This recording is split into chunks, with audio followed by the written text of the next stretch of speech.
Monday, September 18th, market analysis, Stan Ehrlich, good morning, 9:51 California time, and we always start out with the indexes, SPDR, DIA, QQQ, NASDAQ, E-mini, of course, Russell. So the SPDR started coming down dramatically on Friday out of what appears to be the last shoulder high, which was on September 1st. Of a head and shoulder top formation with the highest high, July 27th, being a red ER sell signal. That's my ER automated trading system. Caught the top day so far. And we did catch the October 13th low also to the exact day. The bottom of the market before so far the high in July. Now, the first shoulder was in the middle of June, 15, 16. Therefore, I've got a fat dashed red line at the neckline. And the way this works is if the formation is correct, and so far so good, we're supposed to come down fairly quickly to the neckline, which is around 434 and a quarter in a day or two. And it goes up very slightly every day, but pretty much flat. And either drop below it, gapping below it, or rushing quickly below it, moving very fast, and an increase in volume on the average. And that would be the breakout of the formation. And this should happen within, educated guess, about a week or two, which is going to bring us right smack dab into October. There is the very, very strong seasonal tendency, like last year, what a whopper of a low, to have a low in October. Sometimes it's the very beginning, sometimes it's the end of the month, but very, very frequently, historically, there has been a good buying opportunity, a major, in many cases, opportunity in October. And sometimes it leads to a substantial bull market, sometimes a short-term move, but we're going to take a look at the October lows in a bit. Now, just because it's rallying a little bit today and we are up near the highs, we're currently trading a point and a third higher. We came back up to approximately the middle of the range of Friday, which was at its best at the low and a little tiny bit below the low of the previous day, Thursday of last week, which was the high of last week. And in one simple day, Thursday to Friday of last week, we dropped to new lows for the whole week by a chunk. Not what a bull market tends to do. Plus, I think, and I'm going to detail this, we have a small head and shoulder top as the last shoulder of the larger pattern, which started in June, the middle of June. The first small shoulder was August 24th, only 3 weeks or so ago. The high is the shoulder of the bigger pattern, but it's also the head of the smaller pattern that had a high on Thursday of last week for its last little shoulder. When you draw the neckline, we broke out with a gap, no less, on Friday morning. And we are on our way down, supposedly, with this small 3 week or so formation. So it has started. And then the next move here is exactly the next apparent move on the bigger pattern going into October when we break below the bigger neckline formation, which would be 434 again. So this small formation does predict a move down to about the neckline of the bigger one. It's amazing that there's one formation inside of another of the same basic formation. Now, head and shoulder tops don't normally show up during a bear move. And I don't say this is not a bear market. The downside objective of 407 on the SPDR is approximately a 50% retracement of the October 13th low of last year to the high we saw at the end of July this year. That's all. That's big, but it's not a killer. So I'm looking for a move down into October. I don't know exactly what date. I'll try to pinpoint it as best I can, of course, but down to 407, and I hope to be close. So I've got a point in time and I've got a price, and that's pretty much the only thing you need. We'll see how this works out, that's for sure. Okay. What about the NASDAQ futures? The December contract has the same formation with the same mini head and shoulder and the same downside breakout on Friday. It didn't gap down, but it did have a bearish engulfing. And this little bounce today does not look like anything significant. I'm still looking for a rally high, maybe today in the next couple of hours, and to start heading right back down again. I do not, my fail-safe here, want to close above Thursday's high, or in this case, Friday's high on the NASDAQ, last week's high, period. Here is the 2-minute chart on the spider. We're still kind of working our way up a little, but I see plenty of reasons to think that the rally highs could be at any moment or have been. And I want to get to the DIA daily here. Come on, there we are. We're breaking out of the small head and shoulder 3-week pattern on Friday's close. Today's rally is touching underneath the neckline of the small 3-week pattern, which by itself, again, is really the shoulder on the bigger pattern, which we had bearish engulfings involved in the making of its head of the formation. And again, June 14, 15, 15, 16 is the first shoulder high on the DIA. It's there.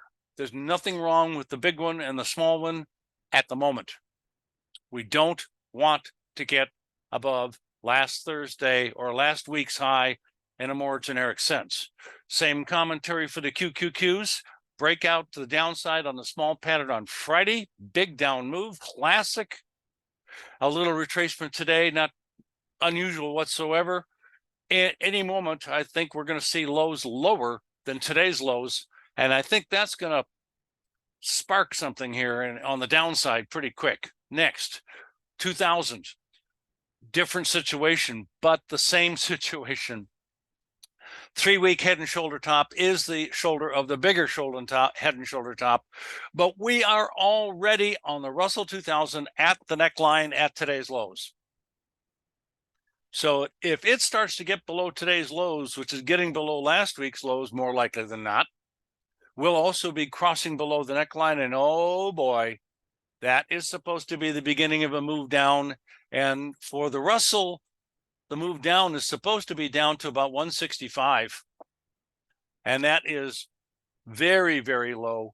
And you're looking for a test of the bottoms that we had back in June and October of last year.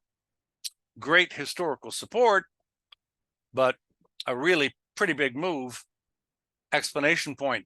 And you know, the Russell never did make higher highs for the last year and a half now, like the other indexes basically did. So this does not seem to be out of the question. And the 1 minute, skip that, and the NASDAQ, skip that. We're back to the S&P. Let's go to futures. Now, the E-mini continuation contract has the pattern. I'm not going to detail the small head and shoulder over the last 3 weeks. It's right there. Instead, I'm just highlighting the last shoulder of the larger, 3-month head and shoulder top. Its neckline is very slightly downward slanted, but, close to being flat. And its minimum downside objective on the E-mini continuation is 4,123, I'll say, low 20s. Next chart. NASDAQ. I've not even detailed any of the formation. By now, you should be able to see this. The overbought situation in the middle of June, the highs that were there late July, a couple of bearish signals during the top, and this last little formation in the last 3 weeks, we have broken out of on Friday's close, and we're bouncing just a little bit today. Bonds. The head and shoulder that I was talking about before, and I'm now going to erase these shoulder markings because it just doesn't exist. And I'm going to erase the neckline and the minimum upside objective. And what we got is maybe a double bottom, but we're not even oversold. We have a slightly lower low and a modest, minor, no big deal so far, area of support. And maybe it's possible we could get a little rally back up to 120 in small numbers. I'll call it even 122. Maybe back to the green zone. I'm not expecting that, frankly. And that would be 23 for the beginning of the much more significant resistance. So I have to be neutral to bearish. And I'm not expecting a big, hard down collapsing type of move here. I'm still talking about a longer term bottom building process, and also the same commentary in 10-year notes, which has made lower lows. And that was last week. And we're now bouncing just barely a little bit, hardly at all. Wouldn't be surprised if the closers were lower. Next, we're going down slowly, I think, in interest rate futures. Crude oil just won't quit. Very, very overbought. Prime territory for a bearish engulfing red sell signal, which could happen at any moment. And I think I've got a chart to show you exactly why I would not be buying this. I would be looking for sell signals very, very closely. Next, heating oil has done exactly what I mentioned about crude. So started breaking sharply and quickly on Friday and down again in 2 days, wiping out the previous 4 days worth of strength. And we're low and last and could easily make new lows before the close today. So I'm looking for more of a downside correction, probably to 3.2. Next, natural gas. Not much of a commentary. A minor bullish engulfing today. It's sideways neutral. Next, gold starting to come back up again. Tested some support. We got a little rally going.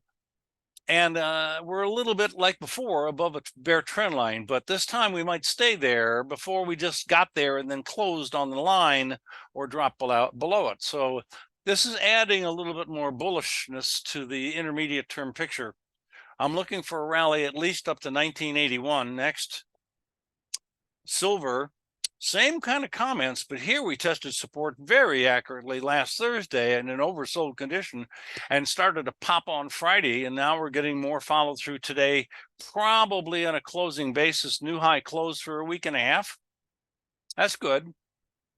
And I'm expecting the rally to probably be up to 24, maybe 25. Next, platinum took off like a bat out of hell on Friday. We got a buy signal on Tuesday, I think it was Tuesday of last week, almost the bottom of the break. Beautiful.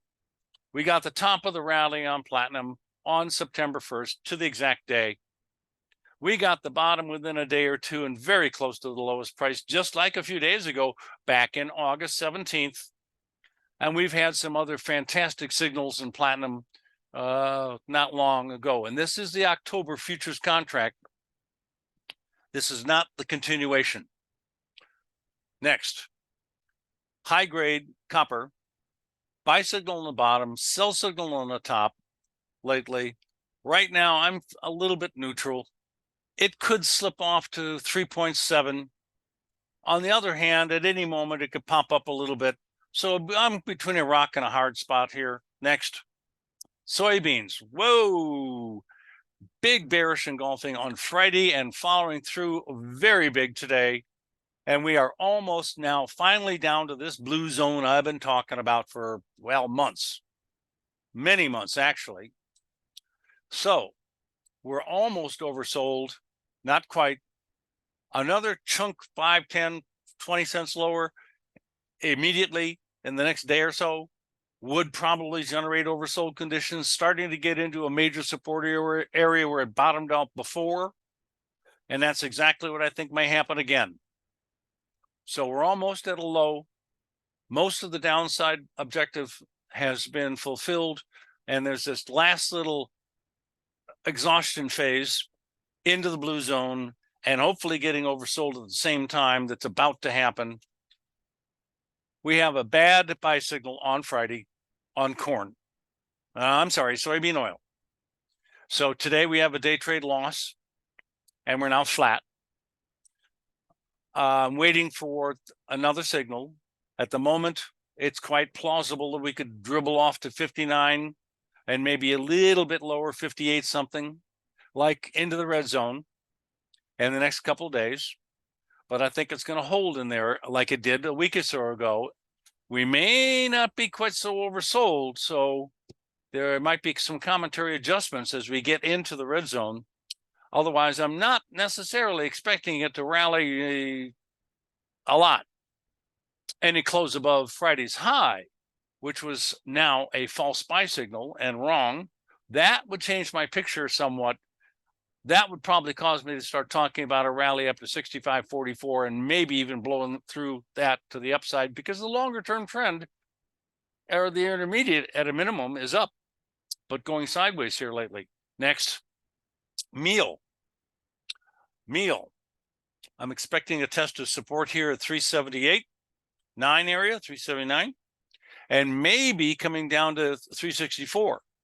We did get up to resistance. It was in an overbought condition, and it did turn around past tense. But I talked about it happening at the time it was happening, I'm sure. It's kind of like one of my favorite situations. So a new low and a new low close probable on the way down for my first objective, 378, and we may even be able to get to 364. Next, corn. Very, very profound situation.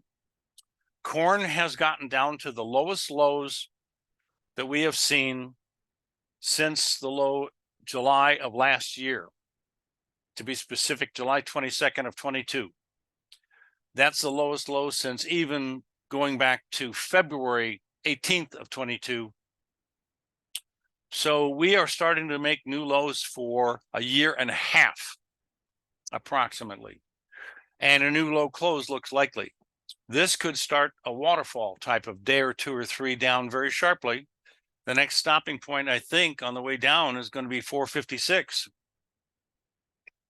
Another 14 more cents. And it could happen very, very quickly. This is happening like what has already happened in wheat. This is the wheat chart.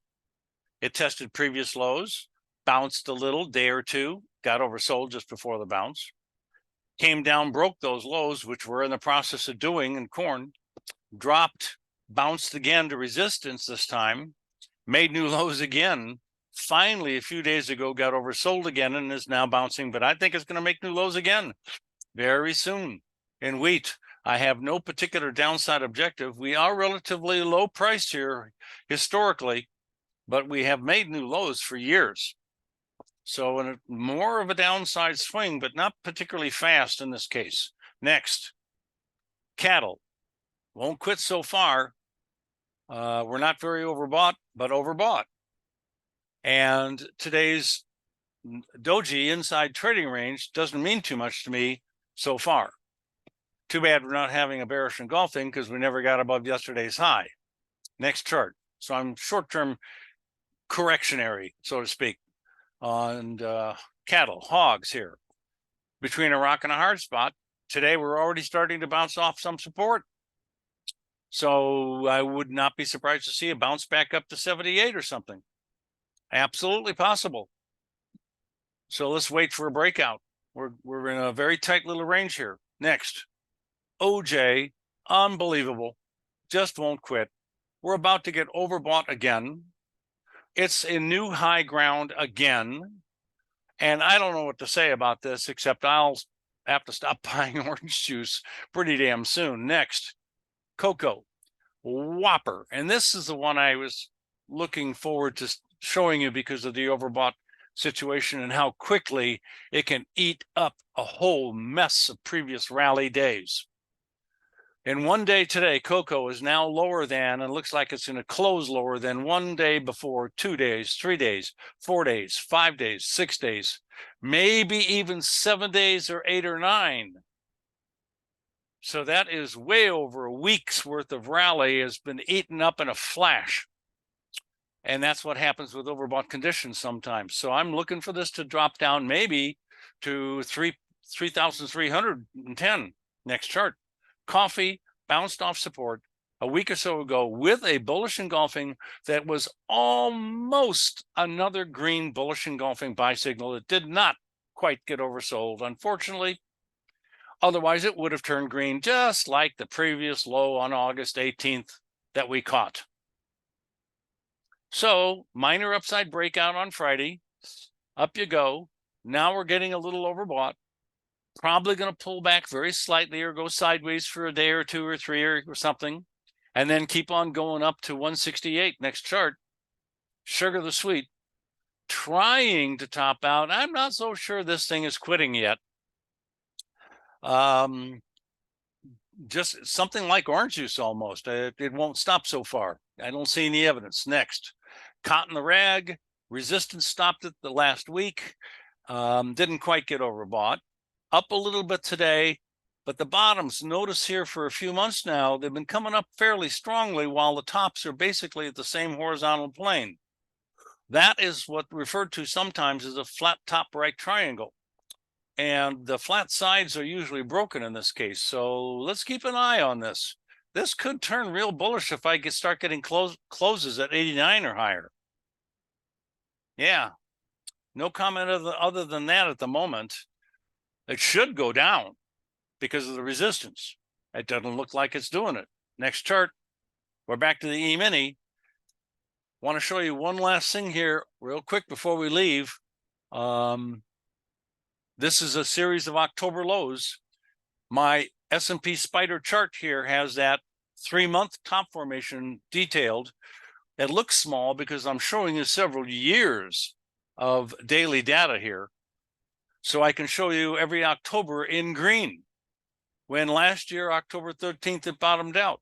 The year before in October, it bottomed out. It came a little early, a little late the year before that, but generally in October, it kind of bottomed out. It did it again. It did it again. It did it again. Not the profound bottom that we sometimes see. It did it again. It did it again. Tomorrow I'll show you some more. Have a great day.